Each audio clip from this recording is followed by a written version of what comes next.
The text from Mom arrived during my morning meeting with the Executive Loan Committee. Important. Dinner Saturday at Harborview Country Club. Emily's boyfriend Lucas is bringing his parents. The Morrisons. Real estate developers. Own half the city. Do not embarrass us. Wear something nice. Be on your best behavior. I stared at the message while our chief credit officer presented risk assessments on commercial real estate portfolios. The Morrisons. Morrison Development Group. Currently under review for a $340 million construction loan for their waterfront mixed-use project. A loan I'd personally been evaluating for the past 6 weeks. A loan that would go before the final approval committee, which I chaired, in 3 days. My assistant caught my expression. Slid me a note. Everything okay? I wrote back. Family thinks I'm going to embarrass them in front of people whose $340 million loan I'm about to approve or deny. She covered her mouth to hide her smile. After the meeting, I called our VP of Commercial Lending. Michael, the Morrison Waterfront Project. Where are we? Final review Monday. They're sweating. It's their biggest project ever. Without this loan, the whole deal collapses. What's your recommendation? Approve with conditions. Strong collateral. Proven track record. Market analysis is solid. But they need to restructure the payment schedule and provide additional guarantees. Set up a meeting. Friday 2 p.m. I want to discuss terms before the approval committee. You got it. This is a big one, Kate. Morrison Development has been with us for 20 years, but this project could make or break them. I hung up. Looked at Mom's text again. Then I responded, I'll be there. Mom's reply was immediate. Thank God. Please dress appropriately. These people are important. Lucas's father is very successful. Don't talk about work. You know how you can be. I knew exactly how I could be. Catherine Chin, Executive Vice President and Chief Lending Officer at Pacific National Bank. 38 years old. Responsible for $12 billion in commercial loan portfolios. The person who decided whether projects worth hundreds of millions of dollars got funded or died. But to my family I was just Kate, the boring one who worked at a bank. I grew up in San Francisco, second daughter to immigrants who'd built a successful medical supply business. My older sister Emily was everything they wanted. Beautiful. Charming.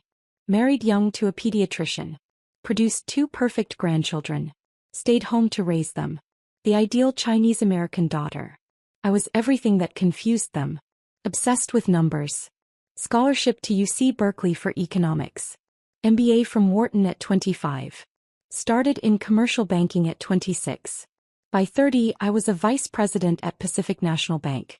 By 35, senior vice president of commercial lending. Last year, at 37, I was promoted to executive vice president and chief lending officer. One of the youngest people ever to hold that position at a major regional bank. I oversaw a team of 60 lending officers. Approved or denied loans ranging from $10 million to $500 million. Sat on the bank's executive committee. Made $850,000 annually plus bonuses that pushed my total compensation over $1.2 million. Last year I'd approved $4.3 billion in commercial loans. Maintained a default rate of 0.3%, well below industry standards. I was featured in American Banker magazine's 40 Under 40.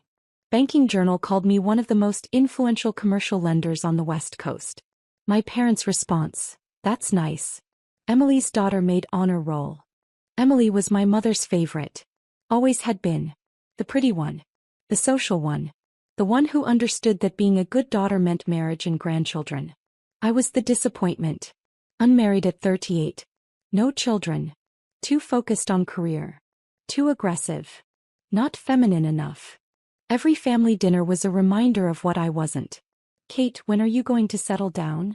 Kate, you can't work forever. Kate, Emily's life is so fulfilling. Don't you want that? I'd stopped trying to explain that my life was fulfilling. That I loved my work. That I was successful beyond anything they understood. Because they didn't want to understand. Emily married Michael, a pediatrician making $280,000 a year. They lived in a nice house in the suburbs. 2 kids. Country club membership. PTA involvement. My parents bragged about them constantly. I made $1.2 million a year. Owned a penthouse in Pack Heights worth $3.8 million. Drove a Porsche. Sat on the boards of 2 nonprofit organizations. Had been invited to speak at the Federal Reserve's annual banking conference. My parents mentioned none of it. Because in their world, Emily's life mattered. Mine was just work. Emily had been dating Lucas Morrison for 6 months. Every conversation with Mom was about Lucas. Lucas took Emily to this exclusive restaurant. Lucas's family has a house in Napa. Lucas drives a Mercedes. Such a successful young man. I'd met Lucas once. Pleasant enough. Mid-30s. Worked for his father's development company. Seemed genuinely fond of Emily. But to hear Mom tell it, Emily had won the lottery. His parents are real estate royalty, Mom said over lunch 2 weeks ago. Morrison Development Group. They've built half the new construction in the Bay Area. The family is worth hundreds of millions. That's impressive, I said, not mentioning that I'd reviewed Morrison Development's financials extensively during my evaluation of their loan application. Emily is so lucky. Lucas is going to propose soon. I can feel it. That's wonderful. You should try to meet someone, Kate. You're not getting younger. I'm 38, Mom. Not ancient. Emily was married at 26. Had her first child at 28. You're 12 years behind. I'm not behind. I have a different life. A lonely life. I'd paid for lunch and left. Now Mom was planning this dinner at the country club. A chance to impress the Morrisons. To show them that Emily came from a good family. And I was supposed to sit there quietly, not embarrass anyone, and let Emily shine. While I held the future of their company's biggest project in my hands. Friday at 2 p.m., I met with Michael and the Morrison development team in our main conference room. Robert Morrison, late 60s. Built Morrison Development from nothing 40 years ago. Nervous about this loan. His son David Morrison, early 40s. The numbers guy. Competent but aware this project was risky. Lucas Morrison sat in on the meeting. Project development role. Largely ceremonial. Miss Chin, Robert Morrison stood to shake my hand. Thank you for meeting with us before Monday's approval committee. Of course. I've reviewed your application thoroughly. The waterfront project is ambitious. It's our legacy project, Robert said. Mixed-use development. Residential, commercial, retail. 800,000 square feet.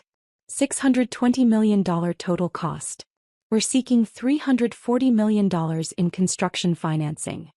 I've seen the plans. Impressive. David pulled out updated financials. We've restructured the payment schedule as Michael suggested. We're also providing additional personal guarantees from both my father and myself. I reviewed the documents. Asked detailed questions about construction timelines, pre-leasing commitments, market comparables. Lucas sat quietly. Contributed nothing. Clearly not involved in the actual business operations. After 90 minutes, I closed my folder. Gentlemen, here's where we are. Your track record is solid. The project has merit. The market analysis supports the concept. But this is the largest project Morrison Development has ever attempted. 3 times larger than anything you've previously completed. Robert nodded.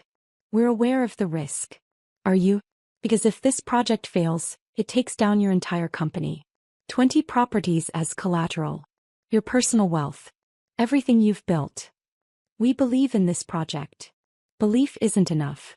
I need certainty. I need ironclad construction contracts. I need pre-leasing commitments at 40% before we release final construction draws. I need monthly financial reporting with penalty clauses if you miss benchmarks. David was taking notes. We can agree to those terms. Then I'll recommend approval to the committee. With the conditions outlined. We'll structure this as a phased release.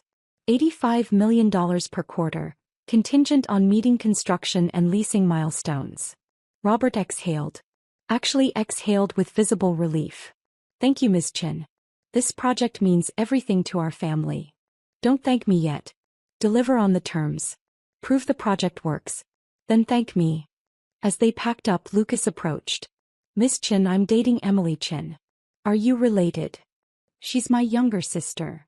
His eyes widened. You're Kate? Emily's sister Kate. That's me. She never mentioned you worked here. At Pacific National. In lending. She probably doesn't know the details. But, you're approving our loan? If the committee agrees with my recommendation, yes. He looked stunned. Does Emily know? I doubt it. We don't discuss my work much. Robert had overheard. Approached. You're Lucas's girlfriend's sister? I am. Remarkable. Lucas never mentioned Emily's sister worked in commercial lending, let alone as chief lending officer of our bank. It doesn't usually come up. Well. Robert shook my hand again. Small world. We're having dinner with your family tomorrow at Harborview. I know. My mother texted me extensive instructions on appropriate behavior. Robert laughed. I look forward to seeing you there. Though I suspect the power dynamic has shifted considerably. After they left, Michael came into my office. That was the Morrison Group's project? Yes. And Lucas Morrison is dating your sister? Apparently so. Does your family know you're approving their loan? My family thinks I'm a mid-level bank employee who processes paperwork. They have no idea what I actually do. Michael started laughing. This dinner is going to be incredible. That's one word for it. Saturday morning brought a flood of texts from Mom. Dinner at 7 p.m. Don't be late. I bought you a dress. It's at my house. Please wear it. Nothing too businesslike. The Morrisons are very important. Be polite. Smile. Don't dominate conversation. Emily is so nervous. She really likes Lucas. Please don't do anything to jeopardize this. Remember, they're real estate royalty. Show respect. I responded, I'll be there at 7. I'll wear my own clothes. Mom, Kate please. Just this once, can you not make things difficult? I didn't respond. Emily called at noon. Kate, Mom said you're being difficult about the dress. I'm wearing my own clothes, Emily. Why can't you just cooperate? This dinner is important to me. I understand that. Do you? Because Lucas's parents are incredibly successful. They're judging our family. And you always make things awkward. Awkward how? You know how. You talk about work stuff nobody understands. You don't know how to do small talk. You're too serious. I'll try to behave appropriately. Please do. I really like Lucas. I don't want you ruining this. She hung up before I could respond. I sat in my penthouse looking out at the city. At the skyline I'd helped finance. At the buildings Morrison Development had built with loans I'd approved years ago. And I decided something. I was done being small. Done pretending I was less than I was. Done protecting my family's feelings at the expense of my own dignity. Tonight they'd see exactly who I was. Whether they liked it or not. I arrived at Harborview Country Club at 7 p.m. sharp. Wearing a black silk blouse, tailored pants, and the Cartier watch I'd bought myself last year after closing a record quarter. Professional. Elegant. Powerful. The valet's eyes widened when I pulled up in my Porsche 911. Good evening, ma'am. Good evening. Inside the host recognized me. Miss Chin. Welcome back. Your family is already here. The Morrison party as well. Thank you, James. He led me to the private dining room. Floor-to-ceiling windows overlooking the bay. Table set for 8. Mom, Dad, Emily and Lucas on one side. Robert Morrison, his wife Catherine and David Morrison on the other. They all turned when I entered. Mom's face fell when she saw my outfit. Kate, I bought you a dress. I'm wearing this. Emily looked panicked.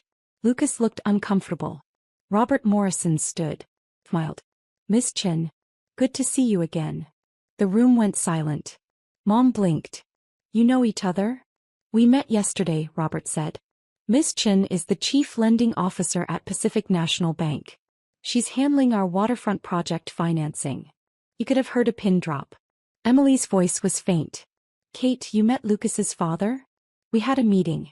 Discussed the $340 million construction loan for Morrison Development's waterfront project. Mom's mouth opened. Closed. No sound came out. Robert, bless him, seemed to be enjoying this. Miss Chin was very thorough. Asked excellent questions. We're grateful for her expertise. Catherine Morrison extended her hand. I'm Catherine. Lovely to meet you officially, Miss Chin. Please call me Kate. Only if you call me Catherine. We sat. The dynamic in the room had shifted completely. Mom was staring at me like I'd grown a second head. Dad looked confused. Emily was pale. Lucas leaned over. Emily, you never mentioned your sister worked at Pacific National. I didn't know she was senior management. She's the chief lending officer, David Morrison said. One of the youngest in the bank's history. I researched her after our meeting yesterday. Featured in American Banker. Approved over $4 billion in loans last year. Maintained one of the lowest default rates in the industry. Emily turned to me. You approved $4 billion in loans? Last year, yes. This year I'm tracking slightly ahead of that. Mom found her voice. Kate, you never told us you were a chief lending officer. I did tell you. Multiple times. You said, that's nice, and changed the subject to Emily's children. The awkwardness was palpable. Robert, the consummate businessman, tried to ease it. Well, we're delighted to be working with Kate. The waterfront project is Morrison Development's most ambitious undertaking. Having someone of Kate's caliber overseeing our financing gives us tremendous confidence. The approval committee meets Monday, I said. I'll be recommending approval with the conditions we discussed. Wait, Emily said. You're approving their loan? You're the one who decides. I chair the committee, yes. The final vote is Monday, but my recommendation carries significant weight. Lucas looked at Emily. You really didn't know? She never talks about work. I thought she was just, I don't know, a loan officer or something. I am a loan officer, I said. Just a very senior one. The waiter came. We ordered. The tension remained thick enough to cut. Catherine Morrison, socially adept, tried to normalize the conversation. Kate, how long have you been at Pacific National? 12 years. Started as an analyst. Worked my way up. That's impressive. Banking is challenging for women, especially in senior roles. It has its moments. Robert jumped in. What Kate's being modest about is that she's transformed Pacific National's commercial lending division. I've been banking with them for 20 years. Never seen someone with her combination of financial acumen and risk assessment. She caught 3 potential issues in our waterfront project that our own analysts missed. Like what? David asked. The parking ratio calculations were off. The retail space projections were overly optimistic given current market trends. And the construction timeline didn't account for potential supply chain delays. David nodded. All valid concerns. We've addressed them. I know. I reviewed your updated materials. Much stronger.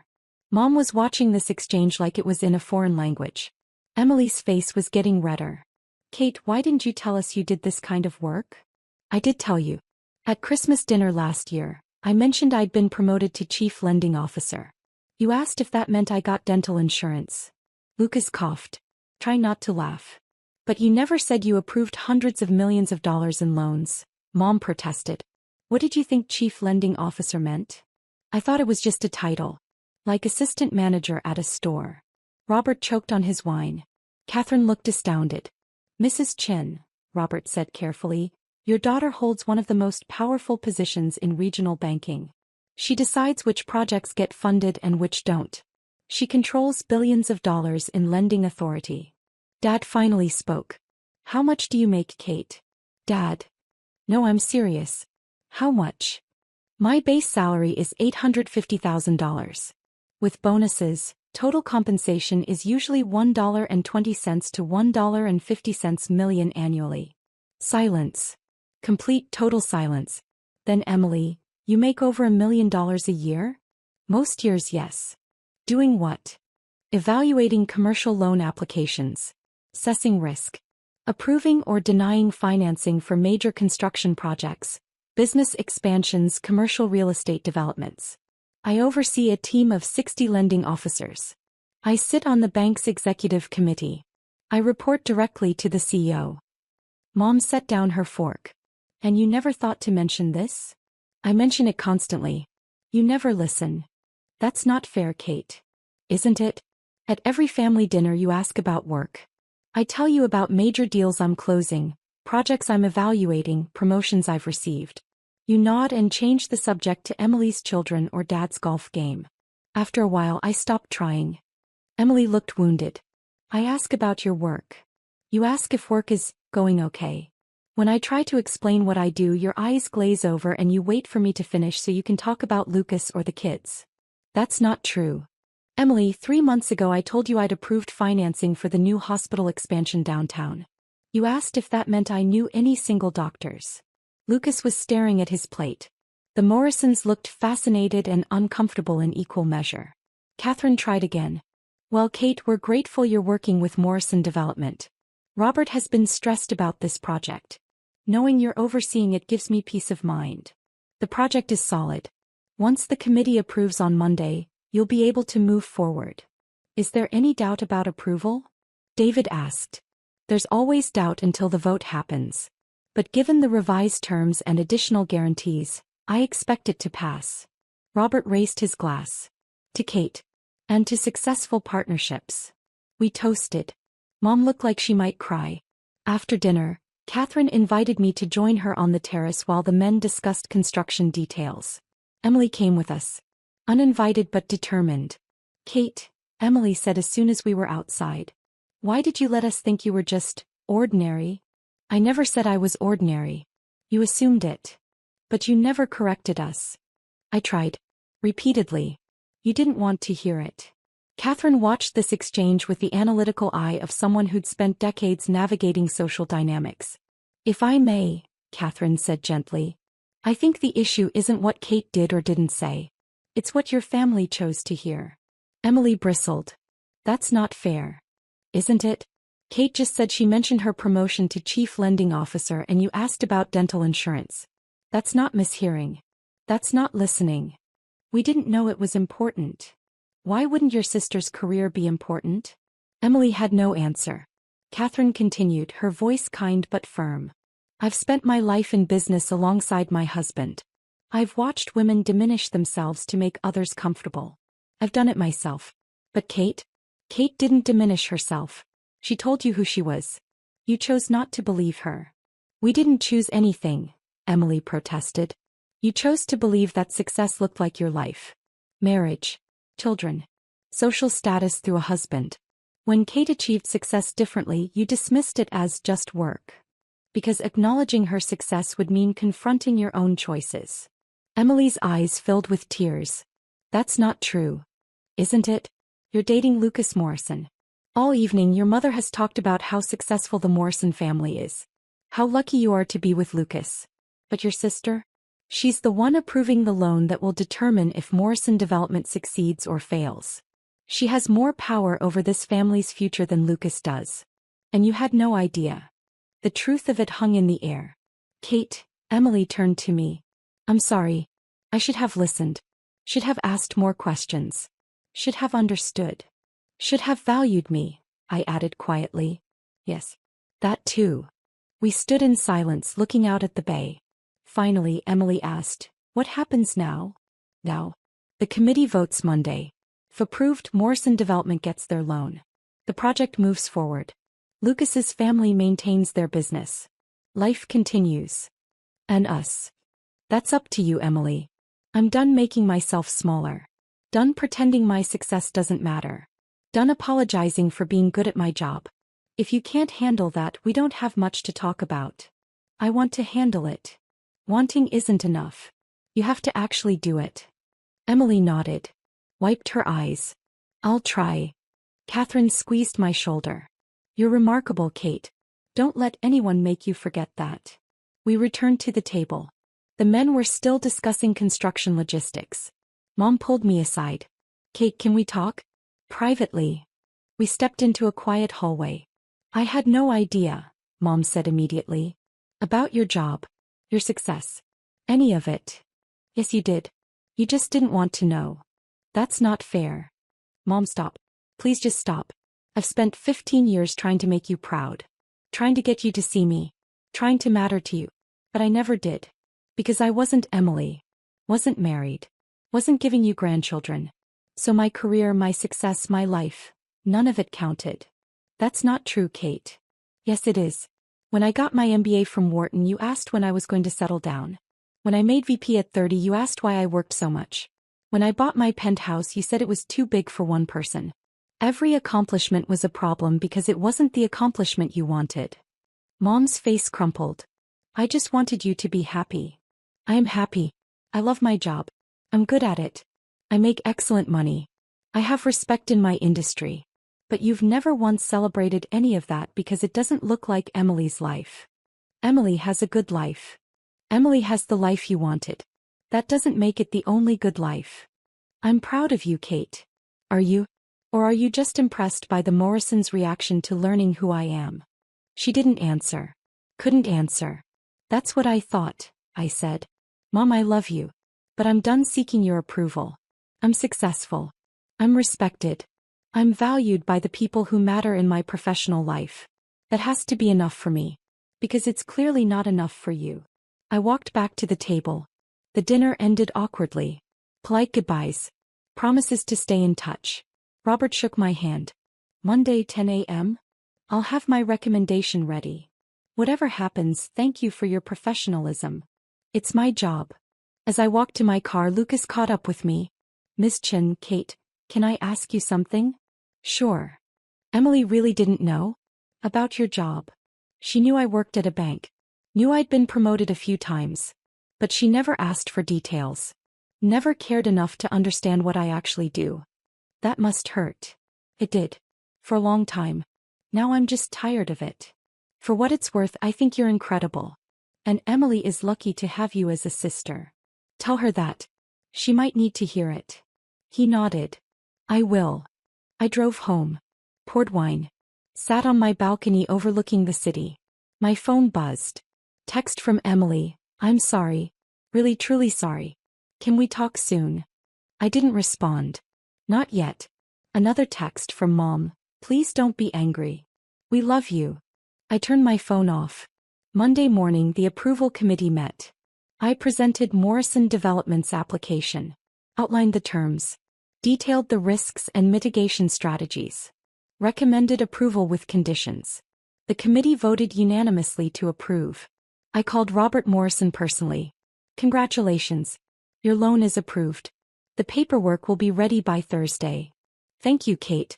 This means everything. Build something great. We will. After the call, Michael came into my office.